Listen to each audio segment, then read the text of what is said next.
Welcome to Bite at a Time Books, where we read you your favorite classics one bite at a time. My name is Bree Carlile, and I love to read and wanted to share my passion with listeners like you. You can sign up for our newsletter at biteatatimebooks.com.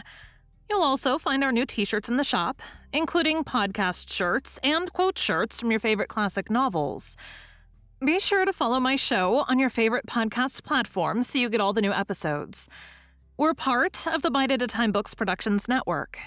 If you'd also like to hear what inspired your favorite classic author to write their novels, and what was going on in the world at the time, check out the Bite at a Time Books Behind the Story podcast, wherever you listen to podcasts. Today we'll be continuing Les Miserables by Victor Hugo. Chapter 20, The Trap. The door of the garret had just opened abruptly, and allowed a view of three men clad in blue linen blouses and masked with the masks of black paper. The first was thin and had a long iron-tipped cudgel. The second, who was a sort of colossus, carried by the middle of the handle, with the blade downward, a butcher's pole axe for slaughtering cattle. The third, a man with thick-set shoulders, not so slender as the first, held in his hand an enormous key stolen from the door of some prison. It appeared that the arrival of these men was what Jondrette had been waiting for. A rapid dialogue ensued between him and the man with the cudgel. The thin one. "Is everything ready?" said Jondrette. "Yes," replied the thin man. "Where is Montparnasse?" "The young principal actor stopped to chat with your girl." "Which?" "The eldest." "Is there carriage at the door?" "Yes." "Is the team harnessed?" "Yes." "With 2 good horses?" "Excellent." "Is it waiting where I ordered?" "Yes." "Good," said Jondrette. Monsieur Leblanc was very pale. He was scrutinizing everything around him in the den, like a man who understands what he has fallen into, and his head, directed in turn toward all the heads which surrounded him, moved on his neck with an astonished and attentive slowness. But there was nothing in his air which resembled fear. He had improvised an entrenchment out of the table, and the man, who but an instant previously had borne merely the appearance of a kindly old man, had suddenly become a sort of athlete, and placed his robust fist on the back of his chair with a formidable and surprising gesture. This old man, who was so firm and so brave in the presence of such a danger, seemed to possess one of those natures which are as courageous as they are kind, both easily and simply. The father of a woman whom we love is never a stranger to us. Marius felt proud of that unknown man. 3 of the men, of whom Jondrette had said, "They're chimney builders," had armed themselves from the pile of old iron, one with a heavy pair of shears, the second with weighing tongs, the third with a hammer, and had placed themselves across the entrance without uttering a syllable. The old man had remained on the bed, and had merely opened his eyes. The Jondrette woman had seated herself beside him. Marius decided that in a few seconds more, the moment for intervention would arrive, and he raised his right hand towards the ceiling in the direction of the corridor, in readiness to discharge his pistol. Jondrette, having terminated his colloquy with the man with the cudgel, turned once more to Monsieur Leblanc, and repeated his question, accompanying it with that low, repressed, and terrible laugh, which was peculiar to him. "So you do not recognize me?" Monsieur Leblanc looked him full in the face and replied, "No." Then Jondrette advanced to the table. He leaned across the candle, crossing his arms, putting his angular and ferocious jaw close to Monsieur Leblanc's calm face, and advancing as far as possible, without forcing Monsieur Leblanc to retreat. And in this posture of a wild beast who is about to bite, he exclaimed, "My name is not Fabinteau. My name is not Jondrette. My name is Thénardier. I am the innkeeper of Montfermier.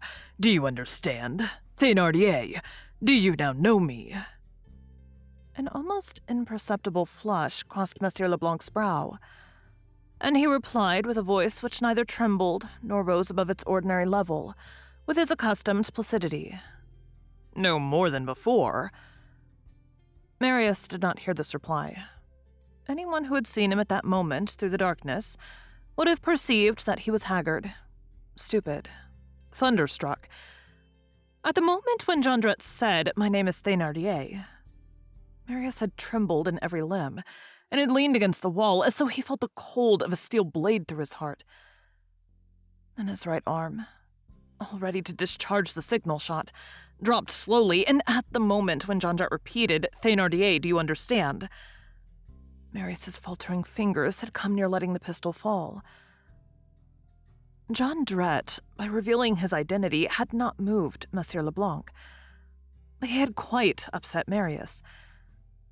That name of Thénardier, with which Monsieur Leblanc did not seem to be acquainted, Marius knew well. Let the reader recall what that name meant to him. That name he had worn on his heart, inscribed in his father's testament. He bore it at the bottom of his mind, in the depths of his memory, in that sacred injunction. "A certain Thénardier saved my life. If my son encounters him, he will do him all the good that lies in his power." That name, it will be remembered, was one of the pieties of his soul. He mingled it with the name of his father in his worship. What? This man was that Thénardier, that innkeeper of Montfermeil whom he had so long and so vainly sought. He had found him at last. And how? His father's savior was a ruffian. That man, to whose service Marius was burning to devote himself, was a monster. That liberator of Colonel Pontmercy was on the point of committing a crime, whose scope Marius did not as yet clearly comprehend, but which resembled an assassination. And against whom? Great God, what a fatality! What a bitter mockery of fate! His father had commanded him from the depths of his coffin to do all the good in his power to this Thénardier, and for 4 years, Marius had cherished no other thought than to acquit this debt of his father's. And at the moment, when he was on the eve of having a brigand seized in the very act of crime by justice, destiny cried to him, "This is Thénardier." He could at last repay this man for his father's life, saved amid a hailstorm of grape shot on the heroic field of Waterloo, and repay it with the scaffold. He had sworn to himself that if ever he found that Thénardier, he would address him only by throwing himself at his feet. And now, he actually had found him. But it was only to deliver him over to the executioner. His father said to him, "Succor Thénardier," and he replied to that adored and sainted voice by crushing Thénardier. He was about to offer to his father in his grave the spectacle of that man who had torn him from death at the peril of his own life, executed on the place Saint-Jacques through the means of his son. Of that, Marius, to whom he had entrusted that man by his will. And what a mockery to have so long worn on his breast his father's last commands, written in his own hand, only to act in so horribly contrary a sense. But on the other hand, now look on that trap and not prevent it. Condemn the victim and despair the assassin. Could one be held to any gratitude towards so miserable a wretch? All the ideas which Marius had cherished for the last 4 years were pierced through and through, as it were, by this unforeseen blow. He shuddered. Everything depended on him. Unknown to themselves, he held in his hand all those beings who were moving about there before his eyes. If he fired his pistol, Monsieur Leblanc was saved, and Thénardier lost. If he did not fire, Monsieur Leblanc would be sacrificed, and who knows, Thénardier would escape. Should he dash down the one or allow the other to fall? Remorse awaited him in either case.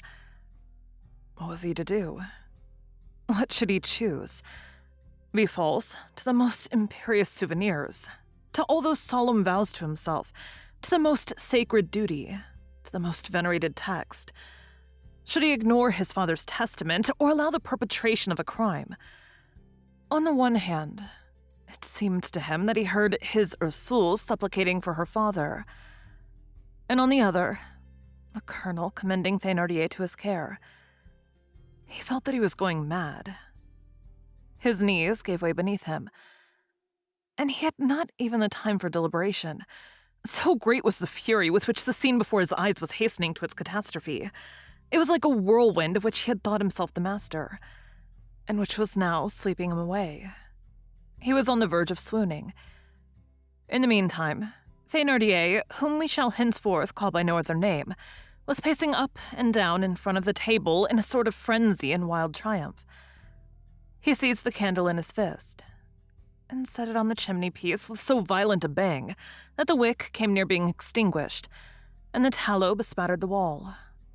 Then he turned to Monsieur Leblanc with a horrible look and spit out these words: "Done for, smoked brown, cooked, spitchcocked." And again, he began to march back and forth in full eruption. "Ah," he cried, "so I found you again at last, Mr. Philanthropist, Mr. Threadbare Millionaire, Mr. Giver of Dolls, you old ninny. Ah, so you don't recognize me. No, it wasn't you who came to Montfermeil, to my inn 8 years ago on Christmas Eve, 1823. It wasn't you who carried off that Fantine's child from me. The lark, it wasn't you who had a yellow greatcoat. No, nor a package of duds in your hand as you had this morning here. Say, wife, it seems to be his mania to carry packets of woolen stockings into houses. Old charity-monger, get out with you. Are you a hosier, Mr. Millionaire? You gave away stock in trade to the poor holy man. What bosh, Mary Andrew. Ah, and you don't recognize me. Well, I recognize you, that I do. I recognized you the very moment you poked your snout in here. Ah, you'll fill out presently that it isn't all roses to thrust yourself in that fashion, into people's houses under the pretext that they are taverns, in wretched clothes with the air of a poor man, to whom one would give a sou, to deceive persons, to play the generous, to take away their means of livelihood, and to make threats in the woods. And you can't call things quits because afterwards, when people are ruined, you bring a coat that is too large and 2 miserable hospital blankets. You old blackguard, you child stealer." He paused and seemed to be talking to himself for a moment. One would have said that his wrath had fallen into some hole, like the Rhone. Then, as though he were concluding aloud the things which he had been saying to himself in a whisper, he smote the table with his fist and shouted, "And with his goody-goody air," and apostrophizing Monsieur Leblanc, "Parbleu, you made a game of me in the past. You are the cause of all my misfortunes. For 1,500 francs you got a girl whom I had, and who certainly belonged to rich people, and who had already brought in a great deal of money, and from whom I might have extracted enough to live on all my life. A girl who would have made up to me for everything that I lost in that vile cook shop, where there was nothing but one continual row, and where, like a fool, I ate up my last farthing. Oh, I wish all the wine folks drank in my house had been poison to those who drank it. Well, never mind. Say now, you must have thought me ridiculous when you went off with the lark. You had your cudgel in the forest. You were the stronger. Revenge. I am the one to hold the trumps today. You're in a sorry case, my good fellow. Oh, but I can laugh. Really, I laugh. Did he fall into the trap? I told him that I was an actor, that my name was Fabinteau, that I played comedy with Mamselle Mars, with Mamselle Mouche, that my landlord insisted on being paid tomorrow, the 4th of February, and he didn't even notice that the 8th of January and not the 4th of February is the time when the quarter runs out. Absurd idiot. And the 4 miserable Philips which he has brought me. Scoundrel. He hasn't the heart to even go as high as 100 francs, and how he swallowed my platitudes. That did amuse me. I said to myself, "Blockhead, come, I've got you. I lick your paws this morning, but I'll gnaw your heart this evening." Thénardier paused. He was out of breath. His little, narrow chest panted like a forge bellows. His eyes were full of the ignoble happiness of a feeble, cruel, and cowardly creature, which finds that it can, at last, harass what it has feared, and insult what it has flattered. The joy of a dwarf who should be able to set his heel on the head of Goliath. The joy of a jackal which is beginning to rend a sick bull, so nearly dead that he can no longer defend himself, but sufficiently alive to suffer still. Master Leblanc did not interrupt him, but said to him when he paused, I do not know what you mean to say. You are mistaken in me. I am a very poor man and anything but a millionaire. I do not know you. You are mistaking me for some other person. Ah, roared Thénardier hoarsely. A pretty lie. You stick to that pleasantry, do you? You're floundering, my old buck. Ah, you don't remember. You don't see who I am. Excuse me, sir, said Monsieur Leblanc with a politeness of accent, which at that moment seemed peculiarly strange and powerful. I see that you're a villain. Who has not remarked the fact that odious creature possesses a susceptibility of their own, that monsters are ticklish? At this word villain, the female Thénardier sprang from the bed. Thénardier grasped his chair as though he were about to crush it in his hands. Don't you stir, he shouted to his wife, and turning to Monsieur Leblanc. Villain.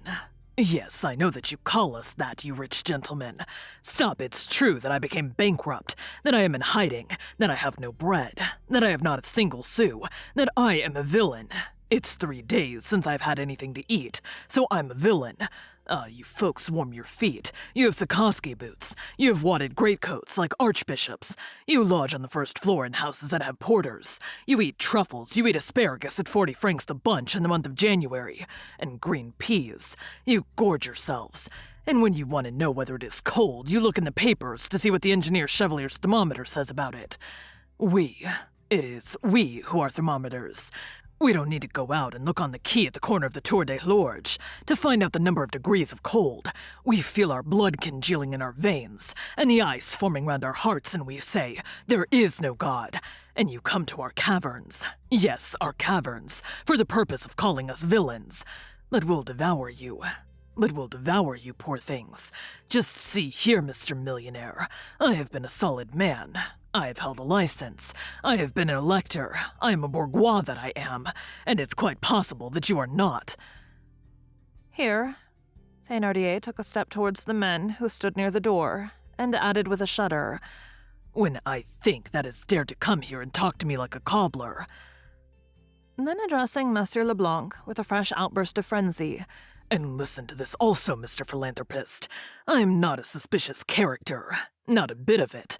I'm not a man whose name nobody knows and who comes and abducts children from houses. I'm an old French soldier. I ought to have been decorated. I was at Waterloo, so I was. And in the battle I saved a general called Count of I don't know what. He told me his name, but his beastly voice was so weak that I didn't hear. All I caught was merci. Thanks. I'd rather have had his name than thanks.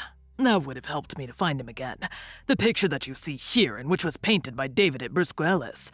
Do you know what it represents? It represents me. David wished to immortalize that feat of prowess. I have that general on my back, and I'm carrying him through the grape shot. There's the history of it. That general never did a single thing for me. He was no better than the rest. But nonetheless, I saved his life at the risk of my own, and I have the certificate of the fact in my pocket. I am a soldier of Waterloo by all the Furies, and now that I've had the goodness to tell you all this, let's have an end of it. I want money. I want a deal of money. I must have an enormous lot of money, or I'll exterminate you, by the thunder of the good God. Marius had regained some measure of control over his anguish, and was listening. The last possibility of doubt had just vanished. It certainly was the Thénardier of the will. Marius shuddered at that reproach of ingratitude directed against his father, and which he was on the point of so fatally justifying. His perplexity was redoubled.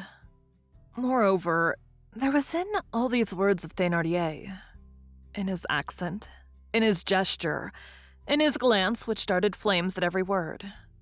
There was, in this explosion of an evil nature disclosing everything, in that mixture of braggadocio and abjectness of pride and pettiness, of rage and folly, in that chaos of real griefs and false sentiments, in that immodesty of malicious man tasting the voluptuous delights of violence, in that shameless nudity of a repulsive soul, in that conflagration of all sufferings combined with all hatreds, something which was as hideous as evil, and as heartrending as the truth.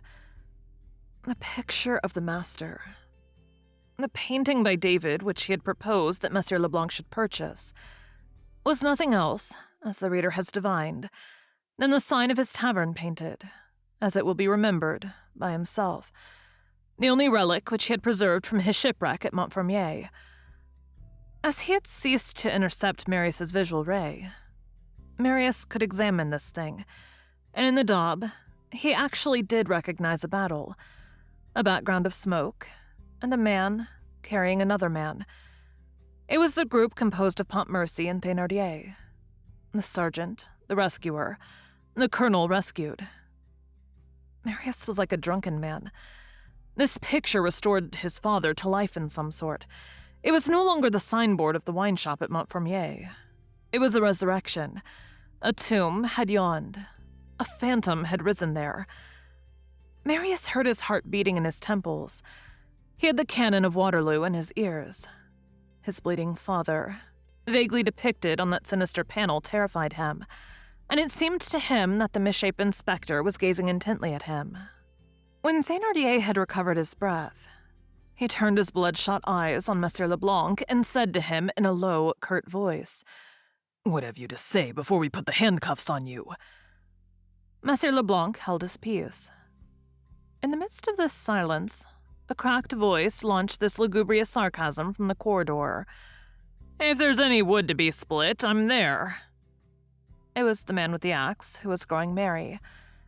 At the same moment, an enormous, bristling, and clayey face made its appearance at the door, with a hideous laugh which exhibited not teeth, but fangs. It was the face of the man with the butcher's axe. "Why have you taken off your mask?" cried Thénardier in a rage. "For fun," retorted the man. For the last few minutes, Monsieur Leblanc had appeared to be watching and following all the movements of Thénardier, who, blinded and dazzled by his own rage, was stalking to and fro in the den with full confidence that the door was guarded, and of holding an unarmed man fast, he being armed himself, of being 9 against 1, supposing that the female Thénardier counted for but one man. During his address to the man with the poleaxe, he had turned his back to Monsieur Leblanc. Monsieur Leblanc seized this moment, overturned the chair with his foot and the table with his fist, and with one bound, with prodigious agility, before Thénardier had time to turn round, he had reached the window. To open it, to scale the frame, to bestride it was the work of a second only. He was half out when 6 robust fists seized him and dragged him back energetically into the hovel. These were the 3 chimney builders who had flung themselves upon him. At the same time, the Thénardier woman had wound her hands in his hair. At the trampling which ensued, the other ruffians rushed up from the corridor. The old man on the bed, who seemed under the influence of wine, descended from the pallet and came reeling up with a stonebreaker's hammer in his hand. One of the chimney builders, whose smirched face was lighted up by the candle, and in whom Marius recognized, in spite of his daubing, Panchaud, alias Printanier, alias Bigrenelle, lifted above Monsieur Leblanc's head a sort of bludgeon made of 2 balls of lead, at the 2 ends of a bar of iron. Marius could not resist this sight. "My father," he thought, "forgive me." And his finger sought the trigger of his pistol. The shot was on the point of being discharged when Thénardier's voice shouted, "Don't harm him!" This desperate attempt of the victim, far from exasperating Thénardier, had calmed him. There existed in him 2 men, the ferocious man and the adroit man. Up to that moment, in the excess of his triumph in the presence of the prey which had been brought down, and which did not stir, the ferocious man had prevailed. When the victim struggled and tried to resist, the adroit man reappeared and took the upper hand. "Don't hurt him," he repeated. And without suspecting it, his first success was to arrest the pistol in the act of being discharged, and to paralyze Marius, in whose opinion the urgency of the case disappeared, and who, in the face of this new phase, saw no inconvenience in waiting a while longer. Who knows whether some chance would not arise which would deliver him from the horrible alternative of allowing Ursula's father to perish, or of destroying the Colonel's savior. Herculean strength had begun. With one blow full in the chest, Monsieur Leblanc had sent the old man tumbling, rolling in the middle of the room. Then with 2 backward sweeps of his hand, he had overthrown 2 more assailants, and he held one under each of his knees. The wretches were rattling in the throat beneath this pressure as under a granite millstone. But the other four had seized the formidable old man by both arms and the back of his neck and were holding him doubled up over the two chimney builders on the floor. Thus the master of some, and mastered by the rest, crushing those beneath him and stifling under those on top of him, endeavoring in vain to shake off all the efforts which were heaped upon him, Monsieur Leblanc disappeared under the horrible group of ruffians like the wild boar beneath a howling pile of dogs and hounds. They succeeded in overthrowing him upon the bed nearest the window, and there they held him in awe. The Thénardier woman had not released her clutch on his hair. "Don't you mix yourself up in this affair," said Thénardier. "You'll tear your shawl." The Thénardier obeyed, as the female wolf obeys the male wolf with a growl. "Now," said Thénardier, "search him, you other fellows." Monsieur Leblanc seemed to have renounced the idea of resistance. And they searched him. He had nothing on his person except a leather purse containing 6 francs, and his handkerchief. Thénardier put the handkerchief into his own pocket. "What? No pocketbook?" he demanded. "No, nor watch," replied one of the chimney builders. "Never mind," murmured the masked man who carried the big key in the voice of a ventriloquist. "He's a tough old fellow." Thénardier went to the corner near the door, picked up a bundle of ropes and threw them at the men. "Tie him to the leg of the bed," said he. And catching sight of the old man, who had been stretched across the room by the blow from Monsieur Leblanc's fist, and who made no movement, he added, "Is Boulatruelle dead?" "No," replied Big Renelle. "He's drunk." "Sleep him into a corner," said Thénardier. 2 of the chimney builders pushed the drunken man into the corner near the heap of old iron with their feet. "Bébé," said Thénardier in a low tone to the man with the cudgel. "Why did you bring so many? They were not needed." "What can you do?" replied the man with the cudgel. "They all wanted to be in it.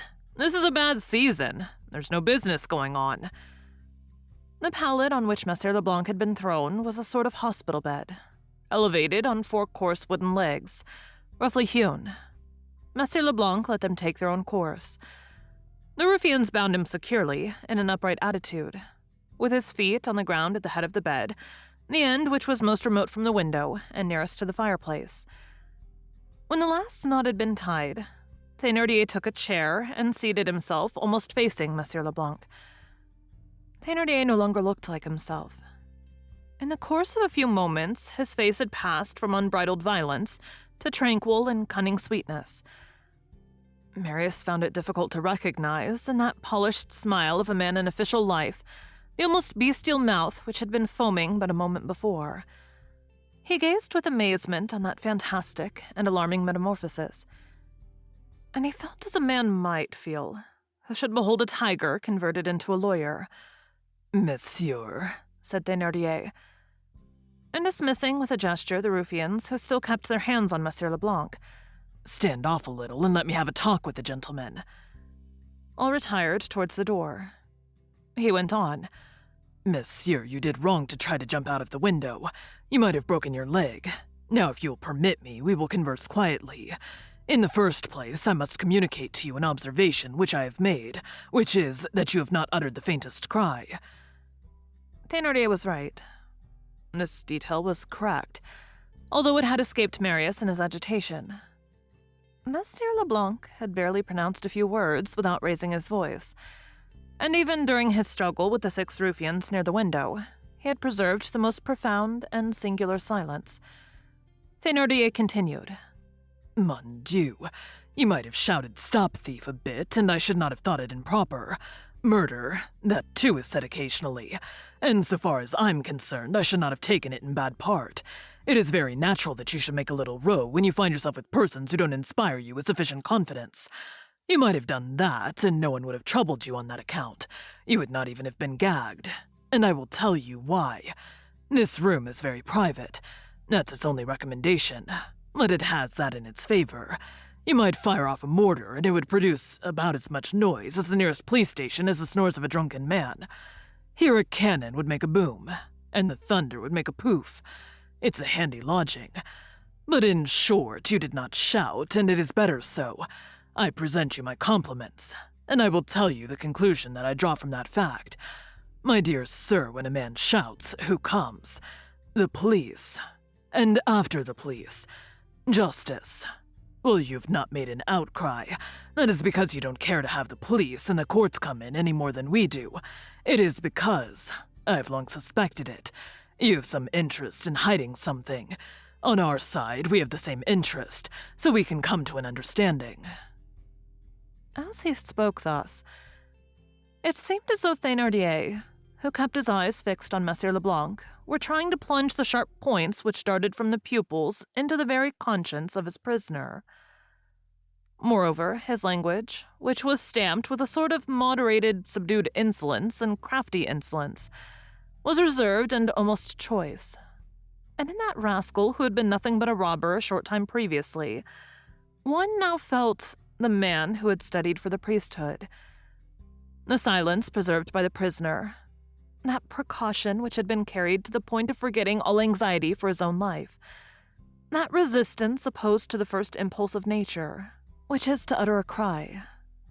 All this, it must be confessed, now that his attention had been called to it, troubled Marius, and affected him with painful astonishment. Thénardier's well-grounded observation still further obscured from Marius the dense mystery which enveloped that grave and singular person, on whom Courfeyrac had bestowed the sobriquet of Monsieur Leblanc. But whoever he was, bound with ropes, surrounded with executioners, half plunged, so to speak, in a grave which was closing in upon him to the extent of a degree with every moment that passed, in the presence of Thénardier's wrath, as in the presence of his sweetness, this man remained impassive, and Marius could not refrain from admiring at such a moment the superbly melancholy visage. Here, evidently, was a soul which was inaccessible to terror, and which did not know the meaning of despair. Here was one of those men who command amazement in desperate circumstances. Extreme as was the crisis, inevitable as was the catastrophe, there was nothing here of the agony of the drowning man, who opens his horror-filled eyes under the water. Thénardier rose in an unpretending manner, went to the fireplace, shoved aside the screen which he leaned against the neighboring pallet, and thus unmasked the brazier full of glowing coals, in which the prisoner could plainly see the chisel white-hot and spotted here and there with tiny scarlet stars. Then Thénardier returned to his seat beside Monsieur Leblanc. I continue, said he. We can come to an understanding. Let us arrange this matter in an amicable way. I was wrong to lose my temper just now. I don't know what I was thinking of. I went a great deal too far. I said extravagant things. For example, because you are a millionaire, I told you that I exacted money, a lot of money, a deal of money. That would not be reasonable. Mon Dieu, in spite of your riches, you have expenses of your own. Who has not? I don't want to ruin you. I'm not a greedy fellow, after all. I am not one of those people who, because they have the advantage of the position, profit by the fact to make themselves ridiculous. Why, I'm taking things into consideration and making a sacrifice on my side. I only want 200,000 francs. Monsieur Leblanc uttered not a word. Thénardier went on. You see that I put not little water in my wine. I'm very moderate. I don't know the state of your fortune, but I do know that you don't stick at money. And a benevolent man like yourself can certainly give 200,000 francs to the father of a family who is out of luck. Certainly you are reasonable, too. You haven't imagined that I should take all the trouble I have today and organize this affair this evening, which has been labor well bestowed. In the opinion of these gentlemen, merely to wind up by asking you for enough to go and drink red wine at 15 sous, and eat veal at Desnoyers. 200,000 francs. It's surely worth all that. This trifle, once out of your pocket, I guarantee you that that's the end of the matter, and that you have no further demands to fear. You will say to me, but I haven't 200,000 francs about me. Oh, I'm not extortionate. I don't demand that. I only ask one thing of you. Have the goodness to write what I'm about to dictate to you. Here, Thénardier paused.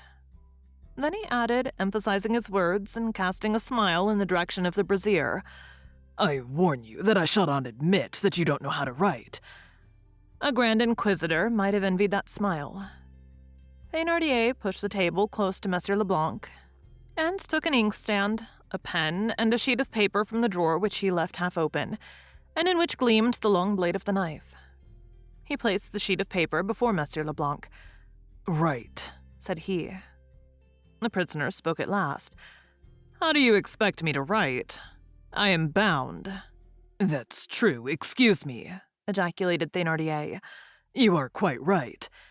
And turning to Bigrenaille, untie the gentleman's right arm. Panchaud, alias Printanier, alias Bigrenaille, executed Thénardier's order. When the prisoner's right arm was free, Thénardier dipped the pen in the ink and presented it to him. Understand thoroughly, sir, that you are in our power at our discretion, that no human power can get you out of this, and that we shall be really grieved if we are forced to proceed to disagreeable extremities. I know neither your name nor your address, but I warn you that you will remain bound until the person charged with carrying the letter which you're about to write shall have returned. Now be so good as to write. What? Demanded the prisoner. I will dictate. Monsieur Leblanc took the pen. Thénardier began to dictate. My daughter. The prisoner shuddered and raised his eyes to Thénardier. Put down my dear daughter, said Thénardier. Monsieur Leblanc obeyed. Thénardier continued. Come instantly. He paused. You address her as thou, do you not? Who? Asked Monsieur Leblanc. Parbleu, cried Thénardier. The little one, the lark. Monsieur Leblanc replied without the slightest apparent emotion. I do not know what you mean. Go on, nevertheless, ejaculated Thénardier, and he continued to dictate. Come immediately. I am in absolute need of thee. The person who will deliver this note to thee is instructed to conduct thee to me. I am waiting for thee. Come with confidence. Monsieur Leblanc had written the whole of this. Thénardier resumed. Erase come with confidence. That might lead her to suppose that everything was not as it should be and that distrust is possible. Monsieur Leblanc erased the 3 words. Now, pursued Thénardier. Sign it. What's your name? The prisoner laid down the pen and demanded, For whom is this letter? You know well, retorted Thénardier. For the little one, I just told you so. It was evident that Thénardier avoided naming the young girl in question. He said the lark. He said the little one. But he did not pronounce her name. The precaution of a clever man guarding his secret from his accomplices. To mention the name was to deliver the whole affair into their hands, and to tell them more about it than there was any need of their knowing. He went on. Sign. What is your name? Urbain Faber, said the prisoner. Thénardier, with the movement of a cat, dashed his hand into his pocket and drew out the handkerchief which had been seized on Monsieur Leblanc. He looked for the mark on it and held it close to the candle. UF. That's it. Urbain Faber. Well, sign it, UF. The prisoner signed. As 2 hands are required to fold the letter, give it to me, I will fold it. That done, Thénardier resumed. Address it, Mademoiselle Faber, at your house. I know that you live a long distance from here, near Saint Jacques du Haut Pas, because you go to Mass there every day, but I don't know in what street. I see that you understand your situation, as you have not lied about your name. You will not lie about your address. Write it yourself. The prisoner paused thoughtfully for a moment. Then he took the pen and wrote, Mademoiselle Faber at Monsieur Urbain Faber's, Rue Saint-Dominique d'Enforce, number 17. Thénardier seized the letter with a sort of feverish convulsion. Wife, he cried. The Thénardier woman hastened to him. Here's the letter. You know what you have to do. There's a carriage at the door. Set out at once and return ditto. And addressing the man with the meat axe. Since you've taken off your nose screen, accompany the mistress. You will get up behind the fiacre. You know where you left the team. Yes, said the man. And depositing his axe in a corner, he followed Madame Thénardier. As they set off, Thénardier thrust his head through the half-open door and shouted into the corridor. Above all things, don't lose the letter. Remember that you carry 200,000 francs with you. Thénardier's hoarse voice replied, "Be easy, I have it in my bosom." A minute had not elapsed when the sound of the cracking of a whip was heard, which rapidly retreated and died away. Good, growled Thénardier. They're going at a fine pace. At such a gallop, the bourgeois will be back inside 3/4 of an hour. He drew a chair close to the fireplace, folding his arms and presenting his muddy boots to the brazier. My feet are cold, said he. Only 5 ruffians now remained in the den with Thénardier and the prisoner. These men, through the black masks or paste which covered their faces, and made of them, at fierce pleasure, charcoal burners, negroes, or demons, had a stupid and gloomy air, and it could be felt that they perpetrated a crime like a bit of work tranquilly, without either wrath or mercy, with a sort of ennui. They were crowded together in one corner like brutes and remained silent. Thénardier warmed his feet. The prisoner had relapsed into his taciturnity. A somber calm had succeeded to the wild uproar which had filled the garret but a few moments before. The candle on which a large stranger had formed cast but a dim light in the immense hovel. The brazier had grown dull, and all those monstrous heads cast misshapen shadows on the walls and ceiling. No sound was audible except the quiet breathing of the old drunken man who was fast asleep. Marius waited in a state of anxiety that was augmented by every trifle. The enigma was more impenetrable than ever. Who was this little one whom Thénardier had called the Lark? Was she his Ursule? The prisoner had not seemed to be affected by that word, the Lark, and had replied in the most natural manner in the world, "I do not know what you mean." On the other hand, the 2 letters UF were explained. They meant Urbain Faber, and Ursule was no longer named Ursule. This was what Marius perceived most clearly of all. A sort of horrible fascination held him nailed to his post, from which he was observing and commanding this whole scene. There he stood, almost incapable of movement or reflection, as though annihilated by the abominable things viewed at such close quarters. He waited, in the hope of some incident, no matter of what nature, since he could not collect his thoughts and did not know upon what course to decide. In any case, he said, if she is the Lark, I shall see her, for the Thénardier woman is to bring her hither. That will be the end, and then I will give my life and my blood if necessary, but I will deliver her. Nothing shall stop me. Nearly half an hour passed in this manner. Thénardier seemed to be absorbed in gloomy reflections. The prisoner did not stir. Still, Marius fancied that at intervals, and for the last few moments, he had heard a faint, dull noise in the direction of the prisoner. All at once, Thénardier addressed the prisoner. By the way, Monsieur Faber, I might as well say it to you at once. These few words appeared to be the beginning of an explanation. Marius strained his ears. My wife will be back shortly, don't get impatient. I think that the Lark really is your daughter, and it seems to me quite natural that you should keep her. Only listen to me a bit. My wife will go and hunt her up with your letter. I told my wife to dress herself in the way she did, so that your young lady might make no difficulty about following her. They will both enter the carriage with my comrade behind. Somewhere outside the barrier there's a trap harnessed to 2 very good horses. Your young lady will be taken to it. She will alight from the fiacre. My comrade will enter the other vehicle with her, and my wife will come back here to tell us it's done. As for the young lady, no harm will be done to her. The trap will conduct her to a place where she'll be quiet, and just as soon as you've handed over to me those little 200,000 francs, she'll be returned to you. If you have me arrested, my comrade will give a turn of his thumb to the Lark. That's all. The prisoner uttered not a syllable.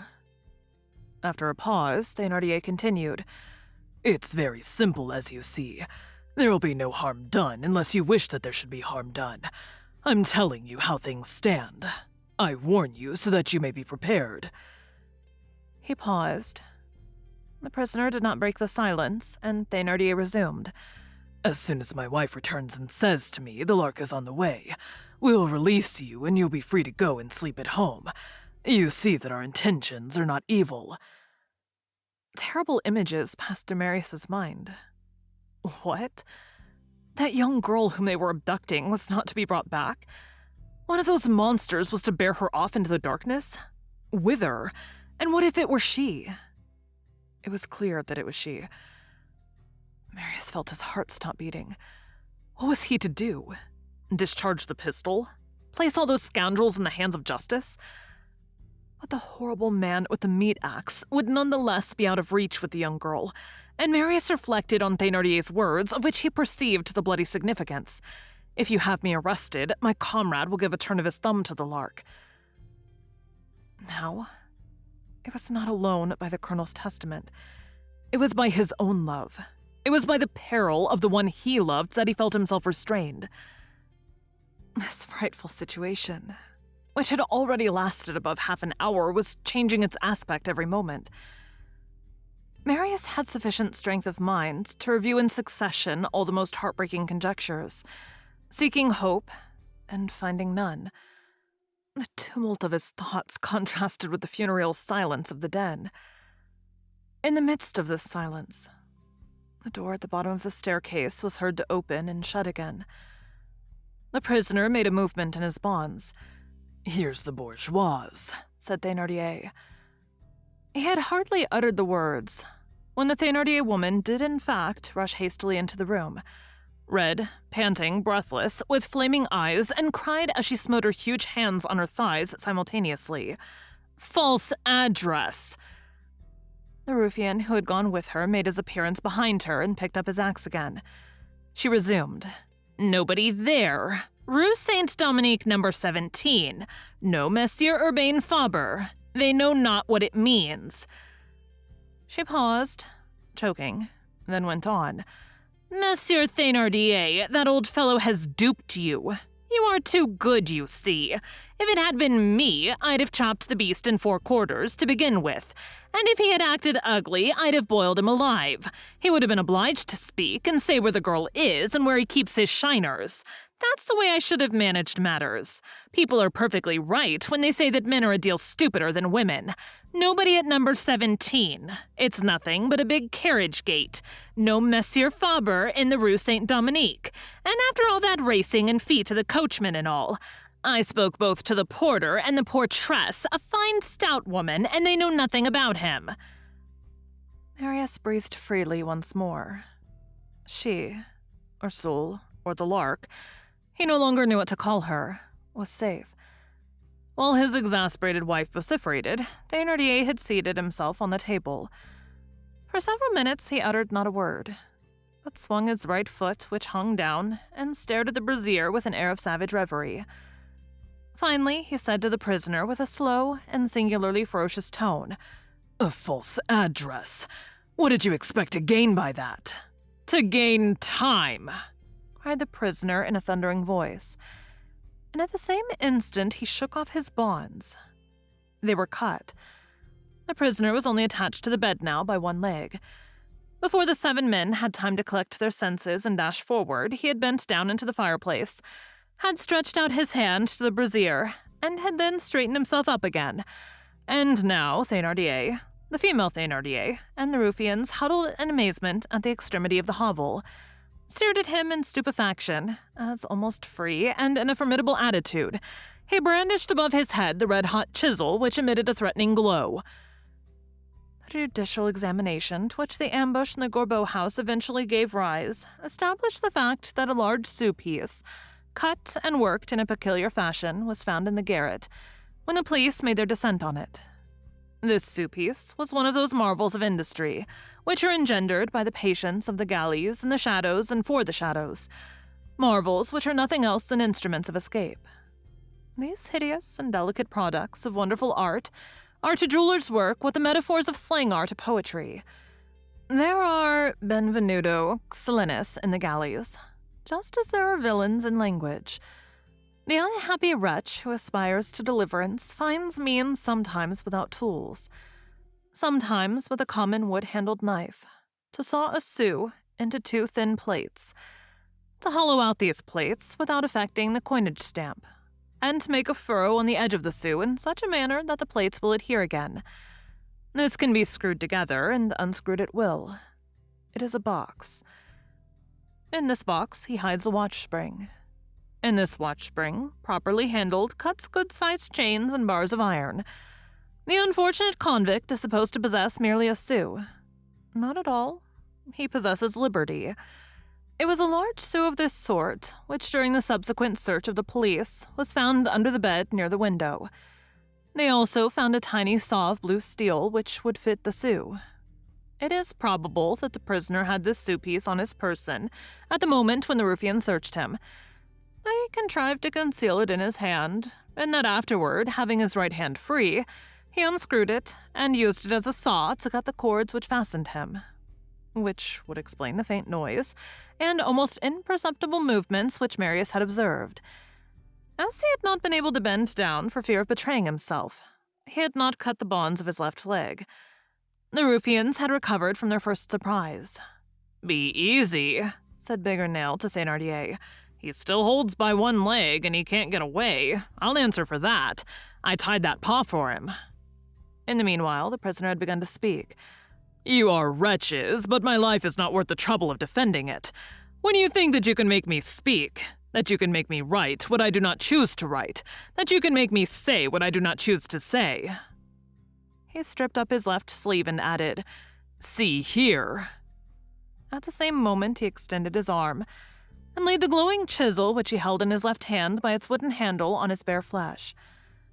The crackling of the burning flesh became audible, and the odor peculiar to chambers to torture filled the hovel. Marius reeled in utter horror. The very ruffians shuddered. Hardly a muscle of the old man's face contracted, and while the red-hot iron sank into the smoking wound, impassive and almost august, he fixed on Thénardier. His beautiful glance, in which there was no hatred, and where suffering vanished in serene majesty. With grand and lofty natures, the revolts of the flesh and the senses, when subjected to physical suffering, cause the soul to spring forth and make it appear on the brow, just as rebellions among the soldiery force the captain to show himself. "Wretches," said he, "have no more fear of me than I have for you." And tearing the chisel from the wound, he hurled it through the window which had been left open, the horrible glowing tool disappearing into the night, whirling as it flew and fell far away on the snow. The prisoner resumed. "Do what you please with me." He was disarmed. "Seize him," said Thénardier. 2 of the ruffians laid their hands on his shoulder, and the masked man with the ventriloquist's voice took up his station in front of him, ready to smash his skull at the slightest movement. At the same time, Marius heard below him, at the base of the partition, but so near that he could not see who was speaking, this colloquy conducted in a low tone. "There's only one thing left to do. Cut his throat. That's it." It was the husband and wife taking counsel together. Thénardier walked slowly towards the table, opened the drawer, and took out the knife. Marius fretted with the handle of his pistol. Unprecedented perplexity. For the last hour, he had had 2 voices in his conscience, the one enjoining him to respect his father's testament, the other crying to him to rescue the prisoner. These 2 voices continued uninterruptedly that struggle which tormented him to agony.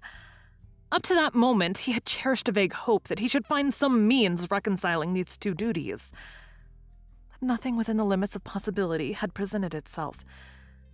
However, the peril was urgent. The last bounds of delay had been reached. Thénardier was standing thoughtfully, a few paces distant from the prisoner. Marius cast a wild glance about him, the last mechanical resource of despair. All at once, a shudder ran through him. At his feet, on the table, a bright ray of light from the full moon illuminated and seemed to point out to him a sheet of paper. On this paper he read the following line, written that very morning in large letters, by the eldest of the Thénardier girls. "The Bobbies are here." An idea, a flash, crossed Marius's mind. This was the expedient of which he was in search. a solution of that frightful problem which was torturing him, of sparing the assassin and saving the victim. He knelt down on his commode, stretched out his arm, seized the sheet of paper, softly detached a bit of plaster from the wall, wrapped the paper round it, and tossed the whole through the crevice into the middle of the den. It was high time. Thénardier had conquered his last fears, or his last scruples, and was advancing on the prisoner. "Something is falling," cried the Thénardier woman. What is it? Asked her husband. The woman darted forward and picked up the bit of plaster. She handed it to her husband. Where did this come from? Demanded Thénardier. "Pardi!" ejaculated his wife. "Where do you suppose it came from? Through the window, of course. I saw it pass," said Bigrenaille. Thénardier rapidly unfolded the paper and held it close to the candle. It is in Éponine's handwriting. The devil! He made a sign to his wife, who hastily drew near, and showed her the line written on the sheet of paper. Then he added in a subdued voice, Quick, the ladder. Let's leave the bacon in the mousetrap and decamp. "Without cutting that man's throat?" asked the Thénardier woman. We haven't the time. "Through what?" resumed Bigrenaille. Through the window, replied Thénardier. Since Ponine has thrown the stone through the window, it indicates that the house is not watched on that side. The mask with the ventriloquist's voice deposited the huge key on the floor, raised both arms in the air, and opened and clenched his fists 3 times rapidly without uttering a word. This was the signal, like the signal for clearing the decks for action on board ship. The ruffians who were holding the prisoner released him. In the twinkling of an eye, the rope ladder was unrolled outside the window and solidly fastened to the sill by 2 iron hooks. The prisoner paid no attention to what was going on around him. He seemed to be dreaming, or praying. As soon as the ladder was arranged, Thénardier cried, Come, the bourgeois first. And he rushed headlong to the window. But just as he was about to throw his leg over, Bigrenaille seized him roughly by the collar. "Not much. Come now, you old dog, after us. After us!" yelled the ruffians. You are children, said Thénardier. We are losing time. The police are on our heels. Well, said the ruffians, let's draw lots to see who shall go down first. Thénardier exclaimed, Are you mad? Are you crazy? What a pack of boobies! You want to waste time, do you? Draw lots, do you? By a wet finger, by a short straw with written names, thrown into a hat. Would you like my hat? Cried a voice on the threshold. All wheeled round. It was Javert. He had his hat in his hand and was holding it out to them with a smile. Thank you for joining Bite at a Time Books today, while we read a bite of one of your favorite classics.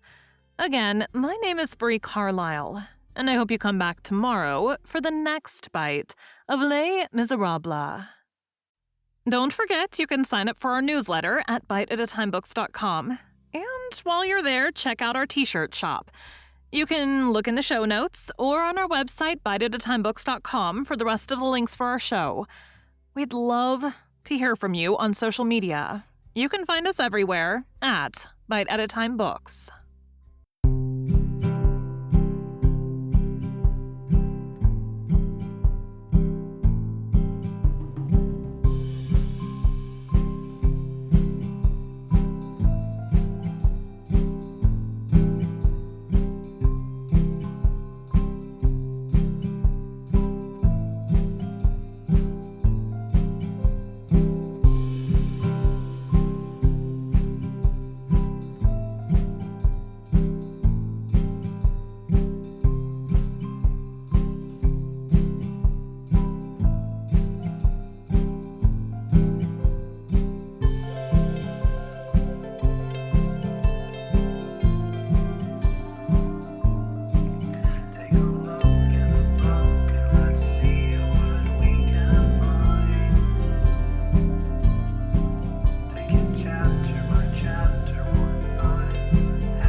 Bite at a time.